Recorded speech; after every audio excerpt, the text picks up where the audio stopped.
በእንግድነት ሄደው ተገደሉ። በትውልድ አካባቢያቸው አስከሬናቸው መገኘቱ ተገልጿል። እጅግ በጣም ያሳዝናል። ክስተቱ መላ ቤተሰቡን ክፉኛ አስደንግጧል።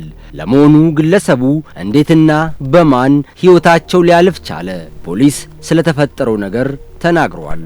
ሁላችሁም ጥንቃቄ አድርጉ። አቶ አርጋው ሹኩሪ ጊዶሬ የተባሉት ግለሰብ ነዋሪነታቸው በድሬዳዋ የሆኑ የመንግስት የሥራ ኃላፊ ናቸው። ታዲያ የቅርብ ቤተሰብ መሞቱን ተከትሎ ለቅሶ ደርሰው ለመመለስ ድንገት ወደ ትውልድ አካባቢያቸው ለመሄድ ይነሳሉ። ከአንድ ቀን በኋላ ረጅሙን ጉዞ አጠናቀው ሀዲያ ዞን በሰላም ይደርሳሉ። ሟች አርጋ ሹኩሪ ጊዶሬ ይባላል። ድሬዳዋ ከተማ አስተዳደር ነዋሪና የመንግስት ስራ ኃላፊ ሲሆን የትውልድ ቦታው በማዕከላዊ ኢትዮጵያ ክልል ሀዲያ ዞን ምሻ ወረዳ አሸዋለዋቼ ቀበሌ የሚባል ትውልድ ሀገር ነው። ሟች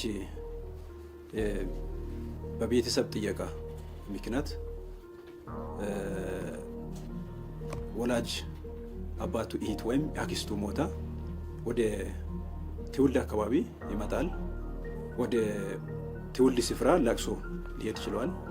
ከሄደበት 11 ሰዓት አካባቢ ወደ ሆሳና ከተማ አስተዳደር መጥቷል። ከቀናት በኋላ አቶ አርጋው ቤተሰቦቻቸው ጋር ቆይተው ሐዘናቸውን እንኳን በቅጡ ሳይጨርሱ ባለባቸው የሥራ ጫና ምክንያት ፈጥነው ወደ ድሬዳዋ ለመመለስ ይነሳሉ። ከነበሩበት አካባቢም ወደ ሆሳና ከተማ በመሄድ ወደ አዲስ አበባ ለሚያደርጉት ቀጣይ ጉዞ የትራንስፖርት ትኬት ቆርጠው አንድ ሆቴል ውስጥ ያድራሉ። በዕለቱ ምሽት ላይ ሁሉ ነገር ሰላም ነበር።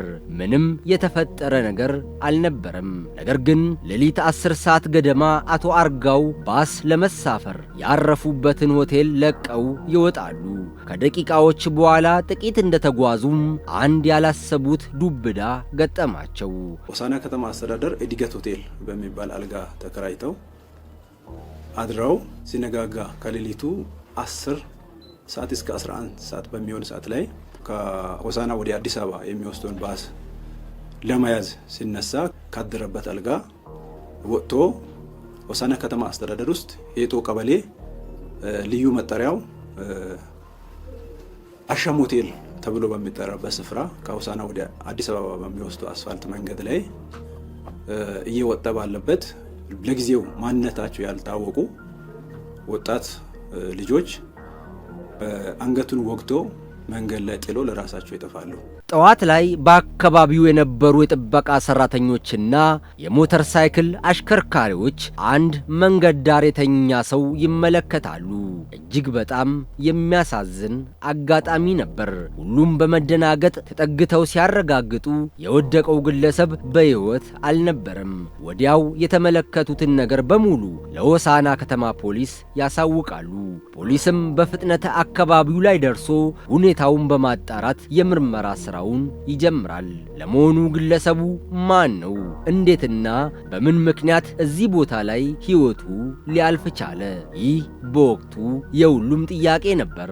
በሰዓቱ ሲንቀሳቀሱ የነበሩ ሞተረኞችና አካባቢ ላይ የነበሩ የተቋማት ጥበቃ አባላት አንድ ሰው ሞቷል በሚል ለሆሳና ከተማ አስተዳደር ጥቆማ ይሰጣሉ። ጥቆማ ከሰጡ በኋላ የሆሳና ከተማ አስተዳደር በአስቸኳይ የክትትል ቡድንና የቴክኒክ መርማሪዎች እንዲሁም የታክቲክ ምርመራ መርማሪዎች ስፍራውን ይደርሳሉ። አስክሬን ላይ የተገኙ ማስታወሻዎችንና ስልክ ጭምር በመውሰድ ከየት እንደመጣ ማንነቱ ማን እንደሆነ ለማጣራት ፖሊስ ባደረገው ምርመራ ላይ ቀጥታ ስልክ ሲደወል የሟች ወንድም ስልክ ሊወጣ ችሏል። የሟችን ማንነት በተለያየ መንገድ መለየት የቻለው የሀዲያ ዞን ፖሊስ በቀጣይ ትልቁ የቤት ስራው የአቶ አርጋውን ገዳዮች መያዝና ለሕግ ማቅረብ ነበር። በወቅቱ ፖሊስ የወንጀሉን ፈጻሚዎችና መረጃ ሊሆኑ የሚችሉ አካላትን ለማግኘት የሚያደርገውን ጥረት ብሎ ጀመረ። የትኩረት አቅጣጫውን አካባቢው ላይ የሚገኙ የጎዳና ተዳዳሪዎች ላይ አደረገ። ከድርጊቱ ጋር ንክኪ አላቸው ብሎ የጠረጠራቸውን ሌሎች ግለሰቦችንም መያዙን አስታውቋል። አንድ ሰው ወግቼ ያለው ብሎ የሚናገረውን ሰው ሰምቼ ያለው የሚል ከዚህ ከጎዳና ተዳዳሪዎች ውስጥ አንዱ ተናገረ። ስለዚህ ይሄ መረጃ አይናቅም በሚል መዝግበን ከያዝን በኋላ የሟችን ህይወት ታሪክ ማጥናት የግድ ይሆናል ማለት ነው።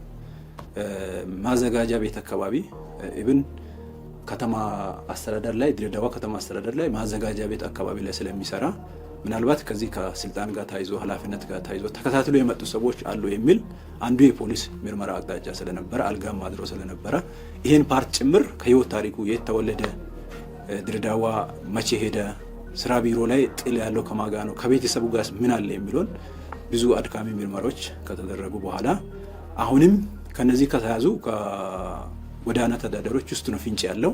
ሀዲያ ዞን ከሚገኙት የሟች ቤተሰቦች ጀምሮ ካረፉበት መኝታ ቤት እስከ ድሬዳዋ ከተማ የሥራ ቦታ ድረስ በመሄድ ምናልባት ከግድያው ጀርባ የተደበቀ ሴራ ሊኖር ይችላል በሚል ጥርጣሬ ፖሊስ አስፈላጊውን ምርመራ ቢያደርግም ነገር ግን ተጨባጭ የሆነ ማስረጃ ማግኘት ሳይችል ቀረ። ፖሊስ በቁጥጥር ስር በዋላቸው የጎዳና ተዳዳሪዎች ላይ ጠንከር ያለ ምርመራ ሲያካሄድ የአቶ አርጋው አሟሟትን በተመለከተ አንድ ፍንጭ ሊሰጥ የሚችል መረጃ ያገኛል። ሞች በሞተበት ዕለት ከሌሊቱ 9 ሰዓት ላይ ከሚያድሩበት ከጎዳና ተዳዳሪዎች ውስጥ ከሚያድሩበት ሁለቱ ርቦናል ብሎ ለቡስኩት ሌሊቱን እንደወጡና ከዛ ወዲያም ሳይቆዩ ተመልሶ እነሱ ጋር መጥተው ወይኔ የሶሶ ወቅተናል ይሞት ይሁን ብሎ ተናግሯል ብሎ አንደኛው አብሯቸው ተኝቶ የነበረ ሲጨንቆ እኔ ጥያቄ አለኝ እኔ ምላሽ አለኝ ብሎ ተነስቶ ከዚህ መሃል ይሄን ሊናገር ችሏል። እነሱ ሊሆኑ ይችላሉ ዝናቡ የሚባልና ምረቱ ታገሳ የሚባል ሊሆኑ ይችላሉ እነዛ ብሎ ሲናገሩ ሰምቼ ያለው ብሎ ይናገራል። ከተናገረ በኋላ እነዚህ ተጠርጣሪዎች አድራሻቸው አይታወቅም፣ ቤት ላላደሩም ጠፍተዋል። ኦልሞስት ወላጅ አባታቸው ድሬዳዋ እስኪደርስላቸው የጓጉት የሟች ልጆችም መንገዱን እያዩ ሲጠብቋቸው ነበር። በሀዲያ ዞን የሚገኙት ቤተሰቦቻቸውም አቶ አርጋው ከተለዩዋቸው ሰዓት ጀምረው ደህንነታቸውን በስልክ ሲከታተሉ ቢቆዩም በንጋታው ግን ፈጽሞ ሊያገኟቸው አልቻሉም። አቶ አርጋው ድምጻቸው በመጥፋቱና በዚያው የውሃ ሽታ ሆነው መቅረታቸው መላ የቤተሰቡን አባላት ያስጨነቀ ጉዳይ ከሆነም ሰነባብቷል። በሌላ በኩል ፖሊስ በየጊዜው የሚያገኛቸውን መረጃዎች ተከትሎ ፍጥነቱን በእጥፍ በመጨመር ደከመኝ ሰለቸኝ ሳይል ቀን ከሌሊት ሩጫውን አጠናክሮ ቀጥሏል። ከብዙ ውጣ ውረድ በኋላም አንድ የምርመራ ስራውን ሊያግዝ የሚችል ነገር መገኘቱ ተገልጿል። አሁን ነገሮች መስመር የያዙ ይመስላሉ። ተጠርጣሪዎቹ ከአካባቢው ተሰውረዋል። ነገር ግን ከብዙ ፍለጋ በኋላ አንደኛው ግለሰብ ቤተ እምነት ውስጥ ራሱን ደብቆ መኖር እንደጀመረ የሚያሳይ መረጃ ፖሊስ እጅ ሊገባ ቻለ። በቅጽል ስማቸው ነው ልጆቹ የሚታወቁ ግብደ፣ ጨለል ምናምን እየተባሉ ነው የሚታወቁ። ትክክለኛ ስም የሚያገለምና ጨለል ተብሎ ግብዳ ተብሎ የተመዘገቡ ልጆችን ዝርዝር ምናልባት በዚህ በጎ አድራጎት ድርጅት ላይ እናገኛለን በሚል ከሄድን በኋላ ስማቸውን ልናገኝ ይችላል። ስማቸውን ካገኘን በኋላ የእነዚህን አድራሻና የሄዱበት ማንነት ማወቅ ደግሞ ሌላ ለምርመራ ቡድኑ በጣም ከባድ ነበር። ጎዳና ተዳዳሪዎች ውስጥ ከቆዩት ልጆች ጋር የት ፎቶ ተነስታችሁ ታውቃላችሁ እናንተ የት ተነስታችሁ ታውቃላችሁ በሚል የነሱ ፎቶ የተነሱበትን አንድ ሰው ጎዳና ተዳዳሪ ሲያስተምር የሆነ ቀን ላይ አስተምሮ ፎቶ አንስቶ ነበር። ኤኬሌ የሚባል ልጅ ፍቅሩ የሚባል ልጅ ፎቶ አንስቶ ነበር ተባለ። ይሄ ፍቅሩ የሚገኘው የት ነው? ስልጤ ዞን ጉልባራግ የሚባል አካባቢ ላይ ነው ያለው ፍቅሩ የሚባል። ይሄን ፍቅሩን እንደገና መፈለግ ግዴታችን ስለነበረ ፍቅሩን ፈለግንና እነዚህን ልጆች ፎቶ ያጠቃለን አምጥተን አሁንም ጎዳና ተዳዳሪዎች ውስጥ እሺ ጨለልና ግቢደ የሚባለው የትኛው ናቸው ብለን አሳየን። ካሳየን በኋላ ካሳዩ በኋላ ያን ፎቶ በሌላ ሲስተም አሳጠብንና ያዝን። ጥቃት አድራሹ ከስፍራው ይሰወራል፣ አካባቢውን ቀይሮ ይሄዳል።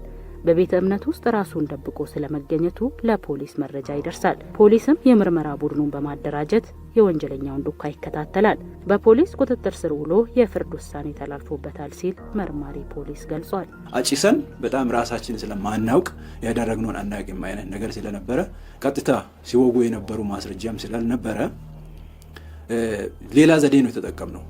አሁን ምህረቱ የተባለው የተያዘበት ቦታ ሂቱ አካባቢው ላይ እሱ በተያዘበት ሽንሽቹ አካባቢ ላይ ቤተክርስቲያን ወስዳለች ይህን ልጅ። ፖሊስ አካባቢ ላይ እየፈለገ ባለበት ላይ ማይክ ላይ ስሚ ማን ነው ተብሎ ሲጠየቅ ምህረቱ ታገሰ አይነት ነገር ሲናገር የኛ ፖሊስ ያችን ያዘና ይህን ቤተክርስቲያን ማክበብ ግድ ነው ፎቶ ይዞ ከከበቡ በኋላ ቀጥታ ከአሚልኮ ፕሮግራም ማውጣት ስለማይቻል የክትትል ቡድኑ እስኪወጣ ሲቪል ለብሶ በር ላይ ጠብቆ ለከምባታ ዞን ፖሊስ መረጃ ሰጥተው እንደወጣ ቀጥታ ልጁንና ሴትዮዋን ያዙ። ግለሰቦቹ ከተያዙ በኋላ ለፖሊስ በሰጡት ቃል አጠቃላይ የወንጀል ድርጊቱን እንዴትና ለምን እንደፈጸሙም አስረድተዋል። ስለዚህ ግድያ እዛ ቤተክርስቲያን ላይ የሆነ ሰው ወቅተ ምናምን አይነት ነገር የሚባል ዞሮ ለምርመራችን ጥቅም ነው እንደ እንትን ባናደርገው ለምርመራችን በሰዓቱ ጠቅመዋል ማለት ነው። ያችንን ይዞ መጥተው ቀጥታ ቀደም ሲል የነበረውን ዝናቡ አንተ ለምንድን ነው ከጀርባ በኩል ያዝኮ ሰውዬን ሲባል አይ እኔ አይደለም ያዝኩት እኮ የያዘውማ ልጅ አለም ብርሃን የሚባል ልጅ ነው የያዘው እኔ ያላስኩም አይነት ነገር እርስ በርስ ላይ መሻማት መጣ። አንደኛው እኔ ከኋላ ይዤ ያለው የወጋው ግን ምህረቱ ታገሰ ነው የሚል ራሳቸው ተናገሩና ይሄን ደግሞ ምህረቱ ታገሰ ሲጠየቅ ምንም ሳንገራግር አዎ እኔ በሰዓቱ የወጣ ነው ሪቦን ስለነበረ ብስኩት ልንገዛ ወጣን። እናም ሺሻ ጭሰን ስለነበርን በጣም ከልክ በላይ ራሳችን ማንነታችን ስለማን ተቆጣጠር የሶዬ ኪሱ ላይ የነበረውን ብርና ሞባይል ለመውሰድ ሲንል ሶዬ በአቅሙ ጠንካራ ስለነበረ አቅፎን ሲይዝ አይ የሶዬ ይገለናል ብለን ከኋላ ዝናቡና ልጅ አለም ሲይዙ እኔ ምህረቱ ታገሰ አንገቱ ላይ በያስኩት ሳንጃ ወገውትና ከአንዳንዴ ምንም ሳይጮህ ወደቀ። እኛ ለራሳችን ጥለን ሸሻን የሚለውን ምርመራ ላይ ፍንጭ ሰጠ። ፖሊስ የሰውና የሰነድ ማስረጃዎችን በማሰባሰብ የምርመራ ስራውን አጠናክሮ በአቃቤ ሕግ በኩል ክስ የተመሰረተባቸው ሲሆን ጉዳያቸውን ሲከታተል የነበረው ፍርድ ቤትም የቅጣት ውሳኔን አስተላልፏል። የምርመራ መዝገቡን በሰውና በሰነድ ማስረጃ አጠናቀን ለሀዲያ ዞን ፍትህ መምሪያ ልዩ ወንጀል ጉዳዮች አቃቤ ሕግ ከተላለፈ በኋላ የሀዲያ ዞን ልዩ ወንጀል ጉዳዮች አቃቤ ሕግ በሀዲያ ዞን ከፍተኛ ፍርድ ቤት